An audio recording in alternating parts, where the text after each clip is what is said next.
Baik, baik teman-teman, terlebih dahulu saya perkenalkan diri saya. Nama saya Ivan Sigalinggi, kelas TIM 2001 dengan NPM 201100001.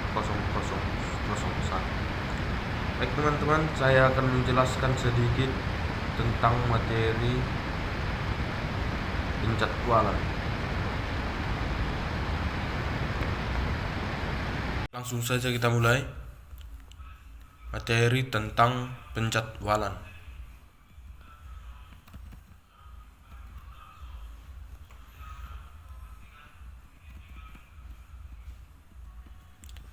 Pengertian 1. Pengertian penjadwalan. Penjadwalan adalah aktivitas perencanaan untuk menentukan kapan di mana setiap operasi sebagai bagian dari pekerjaan secara keseluruhan harus dilakukan pada sumber daya yang terbatas. Menurut Becker 1974, penjadwalan adalah proses untuk melakukan tugas dengan menggunakan sumber-sumber yang tersedia pada yang telah ditetapkan. Menurut Stevenson 1999, penjadwalan adalah membangun penentuan waktu, penggunaan dan peralatan, fasilitas dan aktivitas manusia dalam suatu organisasi.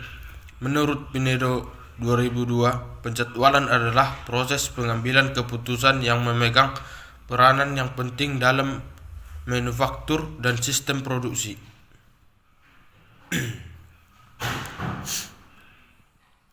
Pada dasarnya, penjadwalan mencakup pengurutan aktivitas, pengalokasian aktivitas pada fasilitas dan pemetaan aktivitas menurut urutan waktu. Tujuan penjadwalan adalah meningkatkan efektivitas dan efisiensi menggunakan sumber daya, mengurangi terjadinya pengumpulan barang setengah jadi dalam lintasan produksi, mengurangi terjadinya keterlambatan dan dapat membantu pengambilan keputusan mengenai perencanaan kapasitas pabrik. 2. Klasifikasi penjadwalan. Klasifikasi penjadwalan menurut Pinedo 2002 terbagi menjadi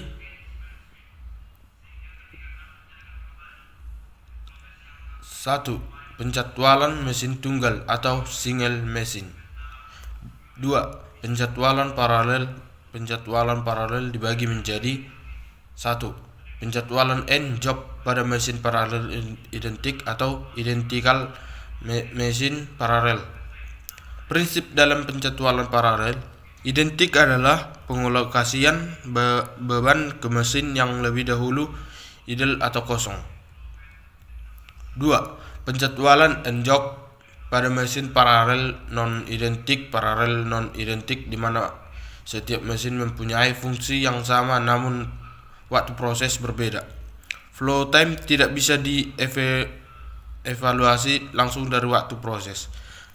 Tidak terlalu alternatif, waktu terpendek dari setiap job akan menjadi keputusan alokasi pada mesin. 3. Penjadwalan end job pada mesin paralel relatif. Penjadwalan ini merupakan perluasan dari paralel non-identik.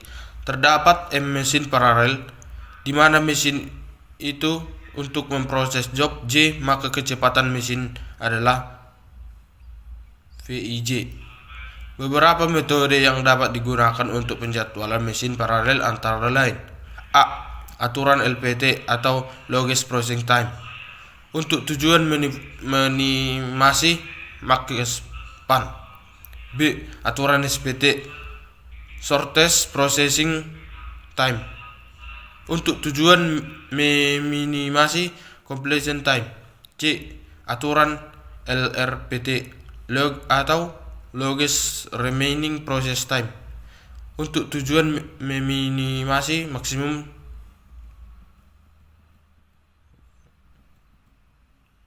Berikutnya C.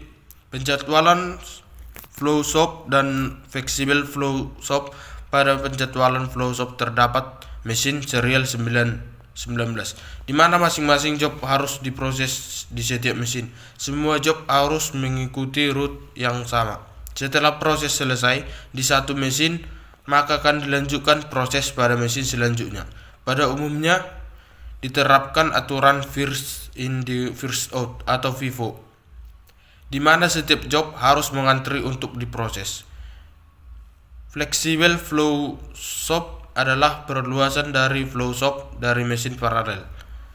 Pada kasus ini terdapat M mesin seri dengan C stack seri dengan sejumlah mesin identik untuk setiap stack. D.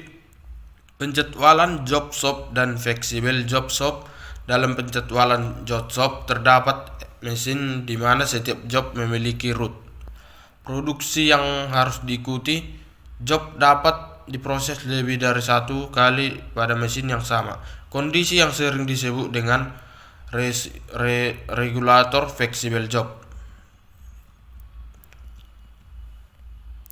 Berikutnya, shop adalah perluasan dari job shop dan mesin paralel. Pada kasus ini terdapat mesin seri dengan C stasiun kerja dengan sejumlah mesin identik untuk setiap stasiun kerja. E. Penjadwalan open shop. Penjadwalan ini diterapkan untuk M mesin di mana setiap job harus diproses lagi untuk setiap mesin. Akan tetapi waktu proses dapat bernilai 0. Tidak ada batasan urutan produksi untuk setiap job. Setiap job memiliki urutan proses yang berbeda-beda. Pendekatan penjadwalan menurut Ginting 2009 pada prinsipnya ada dua macam, yaitu 1. Penjadwalan secara forward. Penjadwalan forward adalah penjadwalan operasi dari saat mulai bergerak searah dengan pergerakan waktu 20 sampai seluruh operasi terjadwalkan. Penjadwalan ini digunakan bila yang ditentukan adalah saat mulai. Output dari penjadwalan adalah saat selesai. Keuangan penjadwalan forward antara lain baik untuk antisipasi operasional tak terduga, misalnya mesin breakdown, penyisipan job, dan lain-lain, sehingga cocok untuk penjadwalan dinamik.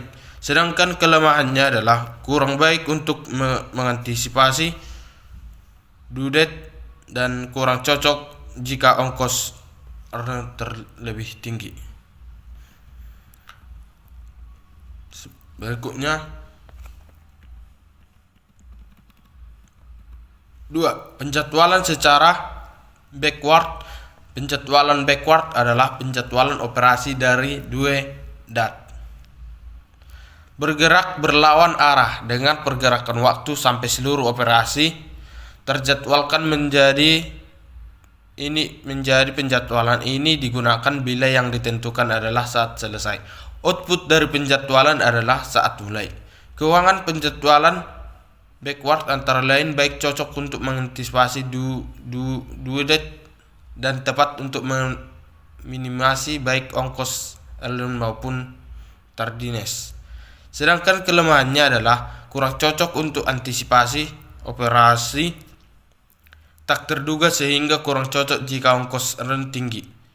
Aturan prioritas macam-macam, aturan prioritas atau gagasan menurut Becker 1974. A. SPT atau Shortest Processing Time, memilih operasi dengan waktu proses terpendek. B.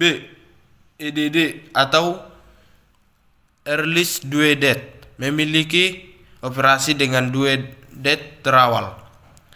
C. FCFS, First Time First Come First Serve, memiliki operasi yang siap lebih awal. D. MWKR atau Most Work Remaining, memiliki job dengan suksesor terbanyak. E. MNOPR atau Most Operation Remaining, memilih operasi dari job dengan suksesor terbanyak. F. LWKR atau Least Work Remaining, memiliki operasi dari job dengan suksesor paling sedikit. G. RA random, memiliki operasi secara acak. Gantt chart. Menurut Pinedo 2002, ada beberapa model interface yang tersedia untuk mempermudah visualisasi dari hasil penjadwalan secara detail, antara lain: 1. Gantt chart. 2. Dispatch list. 3. Capacity basket. 4. Throughput diagram. Model yang paling sederhana dan paling banyak dipakai adalah Gantt. Gantt chart dipopulerkan menggunakan oleh Henry Gantt pada tahun 1990-an. Kegunaan dari Gantt chart adalah mengatur dan menjelaskan menggunakan sumber daya secara aktual atau yang diharapkan dalam kerangka waktu.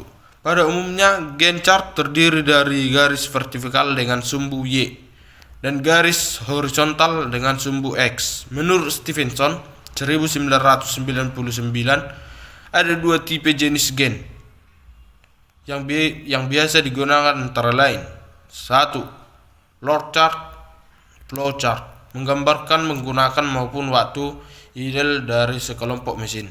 Dalam log chart, sumbu Y22 memiliki sumber daya tertentu seperti mesin, sedangkan sumbu X menunjukkan skala waktu.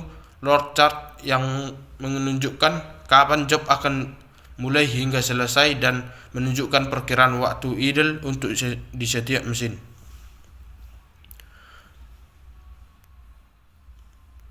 2. Schedule chart dapat digunakan untuk memonitor perkembangan pengerjaan dari suatu job.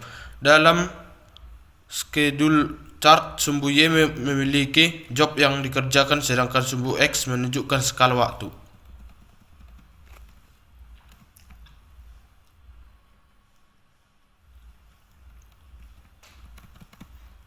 Baik, berikut sedikit penjelasan tentang materi penjadwalan.